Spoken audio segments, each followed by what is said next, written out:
কলকাতার টালিগঞ্জের ওই কাজটা আমার হাতে করি। হ্যাঁ, তো ওই কাজটা দিয়ে আমার এই মানে থিম বা প্যান্ডেল লাইফের প্রথম যাত্রা শুরু। হুগলির চুঁচুড়ার বুকে এক টুকরো মহেঞ্জোদারো, কি বিশ্বাস হচ্ছে না তো? দেখাচ্ছি। এই যে দেখতে পাচ্ছ মহেঞ্জোদারো সভ্যতা, সেই মহেঞ্জোদারো সভ্যতা কিন্তু এবছর তৈরি করতে চলেছে আজাদ হিন্দ ক্লাব। আমি এখন আছি বর্তমানে দাঁড়িয়ে এই যে আজাদ হিন্দ ক্লাবে, যেটা কিনা চিনচুড়া চুঁচুড়াতে অবস্থিত।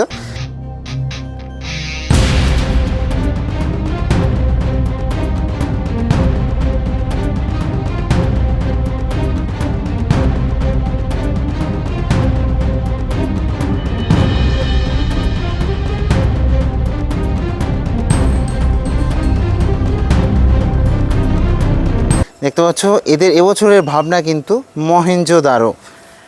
এবার একটা কথা বলে রাখি, এই সেই মহেঞ্জোদারো, যে মহেঞ্জোদারো কিন্তু এখান থেকে 2-3 বছর আগে হয়েছিল টালিগঞ্জ এরিয়াতে, এবং সেই টালিগঞ্জে যে দাদা যে শিল্পী করেছিল, সেই শিল্পীই কিন্তু এই বছরও এখানে মহেঞ্জোদারোটাকে ফুটিয়ে তুলছে, তবে একটু অন্যভাবে।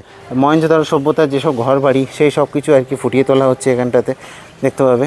এই যে দুদিকে যদি দেখাই তো এইভাবে কিন্তু ফুটিয়ে তোলা হচ্ছে এখানে, দেখতে পাবে। এবং তারপরে যদি আমি এখানটাতে আসি তাহলে কিন্তু গ্রেট বাথ এইখানটাতে আর কি ফুটিয়ে তোলা হয়েছে, বিশাল বড় একটা জলাশয়, যেখানে কিনা সবাই আর কি স্নান টান করতো, এই টাইপের একটা দেখানো হয়েছে। এবং ভেতরে কিন্তু বিশাল বড় চমক রয়েছে, আমি যাচ্ছি সেটা। তার আগে বলে রাখি এইগুলো দিয়ে কিন্তু এক্সিট হবে তোমাদের। আর এই পাশে যদি দেখি তাহলে যে মহেঞ্জোদারো সভ্যতা যে সকল আর কি মানুষজন, তাদেরকে কাইন্ড অফ ফুটিয়ে তোলার চেষ্টা করা হয়েছে। এখানটা তো দেখতে পাবে, এখানেও দেখতে পাবে। মহেঞ্জোদারো সভ্যতাতে আসতে হবে কিভাবে সেটা আমি সবার আগে বলে রাখি। তোমাদেরকে আসতে হবে নৈহাটি বড়মার ওখান দিয়ে ঘাট পার হয়ে চিনচুড়া ঘাটে, ভাড়া নেবে 8 টাকা। আর তারপরে কিন্তু সেখান থেকে মাত্র 300 মিটার থেকে 400 মিটারের মতো হাঁটতে হবে, হেঁটেই কিন্তু চলে আসতে পারো এই আজাদ হিন্দ ক্লাবে। আর কিভাবে আসতে হবে সেটা কিন্তু আমি তোমাদেরকে এই পরিক্রমা করে যে চিনচুড়ার যে দুর্গাপুজোর পরিক্রমা, সেটাতে আমি দেখিয়ে দিয়েছি। সেই ভিডিওটা কিন্তু এই ভিডিওটার পরেই আসবে। আর এখানে যদি দেখাই, এখানে কিন্তু দেখতে পাবে যে কত সুন্দরভাবে, দেখো এখানে এই গরুর গাড়ি টাইপের এটা কিন্তু রয়েছে। এবং সেখানে যে সেই সময়কার জিনিসপাতি আর কি, যে প্রাচীন সেই সময়কার আর কি যে গরু টরু যেমন ছিল সেইগুলো আর কি ফুটিয়ে তোলার চেষ্টা করা হয়েছে। এখানে যদি দেখি তাহলে এটা কিন্তু বেশ সুন্দরভাবে আর কি যে নদীতে মিশছে কাইন্ড অফ, যে সভ্যতাটা এই যে সিঁড়ি বেয়ে আর কি নিচের দিকে আসছে, এটা অনেকটা সেইভাবে আর কি ফুটিয়ে তোলা হয়েছে এখানটাতে, দেখতে হবে। এবং সেই সময়কার যে সকল শহর, সেই শহরের ঘর বাড়ি থেকে শুরু করে সব কিছু আর কি এখানটাতে এইভাবে ফুটিয়ে তোলা হয়েছে। এবং পুরো জিনিসটা কিন্তু বালি পাথর এইসব দিয়ে আর কি হয়েছে। আর এইভাবে কিন্তু 2 সাইড দিয়ে সিঁড়ি রয়েছে, এই সিঁড়ি দিয়ে কিন্তু তোমরা ওপরের দিকে উঠবে। এই যে মহেঞ্জোদারো সভ্যতাতে আছি এখন, তো সেই মহেঞ্জোদারো সভ্যতা যে সব পৃষ্ঠপোষক যারা আর কি আজাদ হিন্দ ক্লাবের এই পুজোটাকে আর কি সম্পাদনা করছেন, এবং যে শিল্পী আছে তাদের সাথেও একটু কথা বলে নেবো এবার। দাদা নমস্কার। প্রথমত নমস্কার। তো শিল্পী হচ্ছে দাদা, তো দাদা আপনার একটু পরিচয়টা দিন। নমস্কার, আমি রঙ্গজিৎ রায়, আমার বর্ধমানে বাড়ি। আমি প্রশান্ত দাশগুপ্ত কলেজের অ্যাসিস্ট্যান্ট প্রফেসর ফাইন আর্টের। আচ্ছা দাদা আপনার পরিচয়টা। বিশাল কাহার, সম্পাদক আজাদ হিন্দ ক্লাব সার্বজনীন দুর্গোৎসব কমিটি। 3 বছর আগে আমি যখন হরিদেবপুরে গেছিলাম টালিগঞ্জে, তো সেইখানে দেখেছিলাম মহেঞ্জোদারো। তারপরে এই হুগলিতে হয়তো তার পুনর্জন্ম ঘটলো। তো এই যে ভাবনাটা আপনাদের মানে কোথা দিয়ে এলো? দেখুন, মহেঞ্জোদারো আপনি যেটা দেখেছেন, যেটা বললেন, আপনি সেখানেও দেখেছেন, আপনি এখানেও দেখছেন। হ্যাঁ। তো এক পিঠের কয়েনের এ পিঠে পিঠ, দুটো দুরকমই টোটালি। ওখানে দেখবেন মডেল বা ওখানে যেই জিনিস দেখেছেন ওটার থেকে অনেকটাই আলাদা, প্রায় 100 গুণই আলাদা। দিনে দিনে যতটা মানুষ জানতে পারবে ব্যাপারটাতে না, তত আমাদেরও শিক্ষার ব্যাপারটা জানা যাবে। তো তখন যে সময় আমরা দেখেছিলাম, এখন আমরা তার থেকে আরও বেশি জিনিস দেখতে পেয়েছি। তো তখন যা যা আমরা ওখানে দেখাতে পারিনি, মানে দাদা তখন করেছিল, কিন্তু তখন যা দেখাতে পারিনি তার চেয়ে অনেক বেশি জিনিস আমরা এই মণ্ডপে তুলে ধরতে পারবো। আচ্ছা, তো একটু মানে একটু যদি ডিটেলসে একটু আমাকে বলেন যে কোনটা কী হচ্ছে, 2-1টা জিনিস একটু যদি বলেন। দেখুন, 2 রকম সিটি ছিল তখন, একটা আপার সিটি, একটা লোয়ার সিটি ছিল সে সময়কার, যেটা আমরা বইতে পড়েছি বা যেটুকু আমরা উইকিপিডিয়া ঘেটে জানাজানি করি। তো লোয়ার সিটি একটা, আপার সিটি ছিল। তো সেই আমরা এই জিনিসটা টোটাল যে ছোটো ছোটো বাড়িঘর দেখছো, টোটালটাই হচ্ছে একটা লোয়ার সিটির ব্যাপারটা রয়েছে। এরপর একটা আপার সিটি আছে, যেটা আমাদের ওপর থেকে গিয়ে সেখান থেকে আমাদের যেখানে ধ্যান কক্ষ, যেটাকে আমরা ধ্যান কক্ষ, যেটাকে এখন এই যে গম্বুজটা দেখছেন একটু বুদ্ধা স্তূপের মতো একটা নাম দেওয়া ওটা। তো সেখানে ধ্যান কক্ষ, ওখানে আমাদের দেবী দুর্গা থাকবে। এবং ওর ভেতরে যে শিল মোহরগুলো পাওয়া গেছিলো, সেই পুতুলগুলো পাওয়া গেছিলো তখনকার সময় 5 থেকে 6,000 বছর আগের যেই মহেঞ্জোদারো সভ্যতা, যেটা মাটি খুঁড়ে যা যা পাওয়া গেছিলো সেই জিনিসগুলো আমাদের ওখানে তুলে ধরা হয়েছে।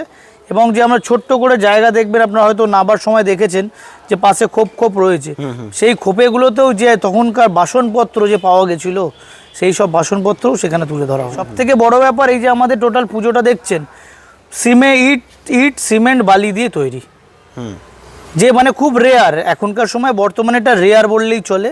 ইট সিমেন্ট বালি দিয়েই টোটাল পুরো এই প্যান্ডেলটা তৈরি। প্রায় আমাদের 300 বস্তা কাছাকাছি সিমেন্ট লেগে গেছে, প্রায় 6,000-এর ওপরে ইট লেগে গেছে, 6 থেকে 7,000 ইট লেগেছে, আর বালির তো বাদই দিন, পুরোটাই বালি জুড়ে একদমই। যে তখনকার যে স্নানাগার ছিল একটা, সেখানে সবাই স্নান করে পুজো দিতে যেত। তো আমরা প্রত্যেকটা এক একটা ডিটেলিংটা যতটা আমরা এই জায়গার মধ্যে করতে পারি, আমরা টোটালটাই এখানে তুলে ধরার চেষ্টা করেছি। আচ্ছা, খুব সুন্দর ভাবনা দাদা, আপনাকে মানে অসংখ্য অভিনন্দন রইল যে এত সুন্দর একটা ভাবনাকে আপনি তুলে ধরেছেন। মানে সেই কাইন্ড অফ থিমটা আপনি সেই কলকাতা কেন্দ্রিকই রেখেছেন, কিন্তু কলকাতা থেকে বেরিয়ে হুগলিতে এসে করেছেন কাইন্ড অফ। বিষয় হচ্ছে ওই কলকাতার টালিগঞ্জের ওই কাজটা আমার হাতে করি। হ্যাঁ, তো ওই কাজটা দিয়ে আমার এই মানে থিম বা প্যান্ডেল লাইফের প্রথম যাত্রা শুরু। তো সেই যাত্রাটাকে আজকে গোটা চন্দননগর, হুগলি, কলকাতা, শিলিগুড়ি, গুজরাট, তামিলনাড়ু এক নামে চিনে গেছে। তো আবার নতুন করে আরও বড় করে চিনবে এবার কলকাতার মানুষ, কিংবা আরও বাইরের লোক জানবে যে এই যে মহেঞ্জোদারো আমরা এবছর করেছি। একটু মানে যে পুরনো ভাব, যে আর্কিটেক্ট পাকিস্তানের দেখলে এখনও দেখা যায় একটা ধুধু ধুধু ব্যাপারটা, মানে ইট বালির যে গন্ধ, সেই গন্ধটা পুরোপুরি এখানে আসলে পাওয়া যায়। ওই জন্য আমি বলেছিলাম যে পুনর্জন্ম ঘটছে। একদম একদম একদম মানে আর আমাদের সেই সময় হয়তো শিল্পী হিসেবে আমি নিজে একা কাজ করেছি, কিন্তু আজকে আমার সঙ্গে বাংলাদেশ থেকে, নেপাল থেকে বিভিন্ন দেশের আর্টিস্টরা কিন্তু আমার সঙ্গে এখন কাজ করছে, এবং ওয়ার্ল্ডের বিভিন্ন আর্টিস্ট এই মহেঞ্জোর সভ্যতা নিয়েও কাজ করছে আমার সঙ্গে। তো এই আমরা আরও বার্তা দিতে চেয়েছি, এবং রঙ্গজীব যারা জানে না, এই যে আজাদ হিন্দ ক্লাবে 75 বছরে যে ভ্যালু নিয়ে আপনাদের সোশ্যাল মিডিয়া এবং বিভিন্ন মিডিয়া যে ফলে দেখিয়েছে, তো রঙ্গজীব হয়তো মানে 1% থেকে 10% হয়ে যাবে, এরকম একটা ভাগ যদি করা হয়। তো আর ক্লাবকেও ধন্যবাদ যে তারা 75 বছর আমার মতো শিল্পীকে ওরা আমাকে সুযোগ দিয়েছে ওদের কাজ করার জন্য। অবশ্যই অবশ্যই, আপনার মতো শিল্পী রত্ন হয়, সেটা তো অবশ্যই। আচ্ছা দাদা, উদ্বোধনটা এবার সব থেকে বড় কথা হচ্ছে, উদ্বোধন কবে? উদ্বোধনটা আমরা 23 তারিখে আমাদের প্রথম কথা ভার্চুয়ালি মমতা ব্যানার্জি ওপেনিং করবেন। আচ্ছা, ঠিক আছে, এবার 24 তারিখ, সেই 24 তারিখে আমাদের সাধারণ পাবলিক, একদম সাধারণ পাবলিক থেকে শুরু করে পুরো পাড়া এলাকাবাসী যত আছে, মানে আপনাদের চ্যানেলের মাধ্যমেও যারা আসবেন সবার জন্য 24 তারিখে আমরা এই প্যান্ডেলের দ্বার খুলে দেবো।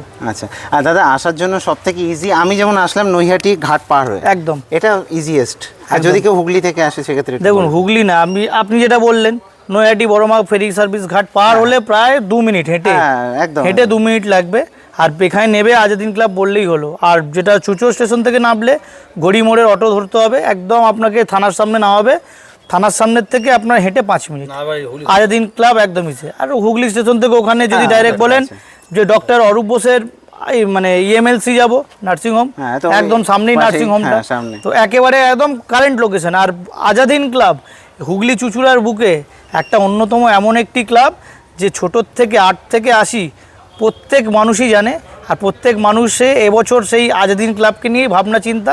আর আমাদের সত্যিই ভালো লাগছে আপনাদের মতো যারা ইউটিউবাররা এই এসে আমাদের এই মানে এই শহর কেন্দ্রিক যে পুজোগুলোকে আপনারা যে তুলে ধরছেন কলকাতার সাথে একটা টেক্কা দেওয়ার ব্যাপারে, আমরা এতে সত্যি আপনাদেরকে অনেক ধন্যবাদ জানাই। কারণ আপনাদের মাধ্যমেই তো আমরা পুরো পশ্চিমবঙ্গ মানুষ তথা ভারতের কাছে আমরা আমাদের শিল্পকলাগুলো পৌঁছাই। একদম অবশ্যই। তো তার জন্য আপনাদের অনেক অসংখ্য ধন্যবাদ যে আপনারা রোদে জলে বৃষ্টিতে এসে এইভাবে ভিডিও করেন। সাধারণ মানুষ যারা ঘরে বসে থাকে তারা চিন্তা করে আমরা এবছর কোথায় যাব, আপনাদের ভিডিও যখন তারা দেখতে পায়, না চলো এই জায়গাটা গেলে আমি হয়তো এই পুজোটা দেখতে পাচ্ছি, আমার এটা একটু সাকসেস হবে পুজোটা দেখলে। তো আপনাদেরকে অসংখ্য ধন্যবাদ, আপনারা যে এতটা খেটেখুটে করছেন। অবশ্যই দাদা, অসংখ্য ধন্যবাদ রইল এবং অভিনন্দন রইল এই প্যান্ডেলের জন্য।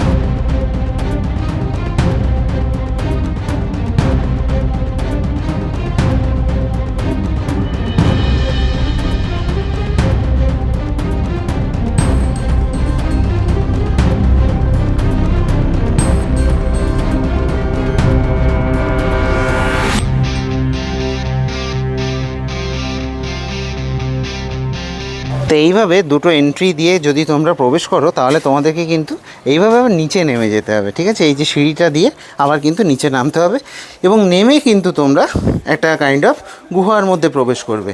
আর সেইটাতে প্রবেশ করার সময় সেই সময়কার যে সকল আর কি যে জিনিসপাতি, ব্যবহৃত জিনিসপাতি, সেই সকল কিছু কিন্তু এখানে দেখতে পাবে তোমরা, এই যে এগুলোতে দেখতে পাবে। এবং তাতে কিন্তু সেই সকলকার সময়ের যে সাইন সেই সবগুলোও কিন্তু রয়েছে, দেখতে পাবে। তারপরে কিন্তু যদি ভেতরে চলে আসো তাহলে ভেতরে আসলেই কিন্তু এখানে মা দুর্গা রয়েছেন, আর রয়েছেন সেই মহেঞ্জোদারো সভ্যতার সময়ের যে সকল কিছু আর কি পাওয়া গেছিলো সেই সকল জিনিসপাতি এবং সেই সকল চরিত্র, যাই হোক সব কিছু আর কি এইভাবে ফুটিয়ে তোলা হয়েছে, দেখতে পাবে এখান থেকে। আর এখানে রয়েছে মা দুর্গা। এই যে আমি কিন্তু পুজো থেকে মোটামুটিভাবে মানে উদ্বোধনে 2-3 দিন আগে এলাম, তার জন্য এখনও কিন্তু এই যে কালারটা করা হয়নি। আজকে মহালয়ার দিন আমি এসেছি। এই হচ্ছে ভেতরটা যদি দেখাই, তো এই যে দেখতে পাচ্ছ, দেখো এর মধ্যে কিন্তু একটা বেশ সুন্দর একটা লাইটিং করা হবে, যেটা কিনা এর সাথে আর কি শ্যুট করবে, সেরকম একটা সুন্দর লাইটিং করা হবে। সেই সকল কিছু এই লাইটিংগুলো কিন্তু এখানে আর কি এইসব সেট করা হচ্ছে আর কি। তো আশা করছি তোমাদের এই প্যান্ডেলটা খুবই ভালো লাগবে। আর যদি ভালো লাগে তাহলে অবশ্যই ভিডিওটাকে লাইক করে দিও এবং বন্ধুদের সাথে শেয়ার করে দিও, যাতে তারাও এই হুগলি চুঁচুড়াতে আসতে পারে এই প্যান্ডেলটা দেখার জন্য। তো আমি দীপজ্যোতি আপাতত সাইন আপ জানাচ্ছি। আর নেক্সট ভিডিও কিন্তু এই চুঁচুড়ারই হতে চলেছে, দুর্গাপুজোর পরিক্রমা। চলো দেখা হচ্ছে, টাটা।